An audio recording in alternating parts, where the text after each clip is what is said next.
কেমন যাবে এই সপ্তাহে পুঁজিবাজার? হঠাৎ করে ক্যাপিটাল গেইন ট্যাক্সের বিষয়টি আবারও আলোচনায় উঠে আসলো। আজ আমরা ওভারঅল মার্কেট নিয়ে আলোচনা করব, ধারণা দেব এই সপ্তাহে মার্কেট কেমন হতে পারে। আর যেহেতু ক্যাপিটাল গেইন ট্যাক্সের বিষয়টি নিয়ে আবারও আলোচনা হচ্ছে এবং বেশিরভাগ বিনিয়োগকারীর মধ্যে একটা মিশ্র প্রতিক্রিয়া দেখা দিয়েছে, ক্যাপিটাল গেইন ট্যাক্সের বিষয় নিয়ে কিছুটা আলোকপাত করব। আলোচনাটি শুরুতেই সবাইকে রিকোয়েস্ট করব, ডিসক্লেমার অংশটি আপনারা ভালো করে পড়ে নেবেন। পুঁজিবাজার ঝুঁকিপূর্ণ। আপনার কোনো পার্সোনাল বাই এবং সেলের কারণে আপনি যদি ক্ষতিগ্রস্ত হয়ে থাকেন, সে দায় স্টক অবজার্ভার বহন করবে না। বাজেটে প্রত্যাহার হচ্ছে না ক্যাপিটাল গেইন ট্যাক্স। এই নিউজটির কারণে মার্কেট কেমন রিয়েক্ট করবে আজ অনেকেই চিন্তিত।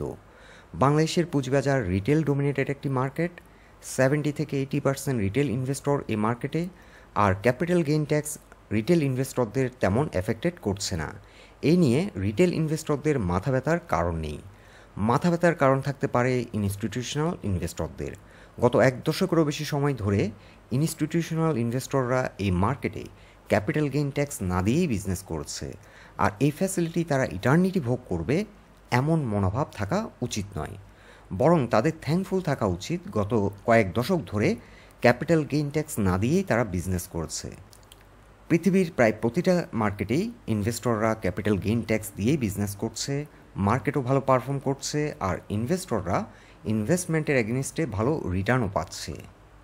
এখন কিছু কিছু ইনভেস্টর আমার সঙ্গে আজ আলোচনা করেছিলেন, বাজেটে ক্যাপিটাল গেইন ট্যাক্সের বিষয়টি প্রত্যাহার করা না হলে কিছু কালোবাজারি কিংবা ব্ল্যাক মানি এই মার্কেট থেকে চলে যেতে পারে।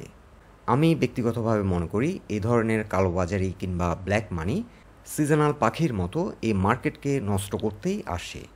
এনিওয়ে, ক্যাপিটাল গেইন ট্যাক্সের বিষয়টি আমরা আর খুব একটা গুরুত্ব দিয়ে বিবেচনা করছি না, কারণ এই বিষয়ে অনেক আলোচনা হয়েছে এবং মার্কেট যতটা ডিসকাউন্ট দেওয়ার কথা তার তুলনায় মার্কেট অনেক বেশি ডিসকাউন্ট করেছে। এখন টেকনিক্যালি মার্কেটের অবস্থান যদি দেখি, লাস্ট উইক মার্কেট একটি গুরুত্বপূর্ণ রেসিস্ট্যান্স ব্রেকআউট করে আপট্রেন্ড ক্রিয়েট করলো। লাস্ট ট্রেডিং সেশনে মার্কেট ক্লোজ হয়েছিল 5355 পয়েন্টে। মার্কেট দীর্ঘদিন ধরে একটি ডাউনওয়ার্ড চ্যানেলের মধ্যে দিয়ে যাচ্ছিল, আর এই চ্যানেলটিকে ব্রেকআউট করার কারণে টেকনিক্যালি মার্কেট আপট্রেন্ড ক্রিয়েট করলো। 4 আওয়ার চার্টে মার্কেটের অবস্থান যদি আমরা দেখি, মার্কেট বর্তমানে একটি রেজিস্ট্যান্স পয়েন্টে রয়েছে। 5355তে প্রাইস পয়েন্ট লেভেলে রেজিস্ট্যান্স রয়েছে এবং তার কিছুটা উপরে একটি রেজিস্ট্যান্স রয়েছে 5380 লেভেলে, এবং তার উপরে আরও একটি রেজিস্ট্যান্স 5440 পয়েন্টে। এখন এই উইকে মার্কেটের জন্য আরও একটি চ্যালেঞ্জ আছে। আমরা যেটা প্রজেক্ট করছি, মার্কেট যেহেতু গুরুত্বপূর্ণ একটি রেজিস্ট্যান্স পয়েন্ট ব্রেকআউট করেছে, এই ব্রেকআউট জোনটিকে মার্কেট আবারও রিটেস্ট করতে পারে।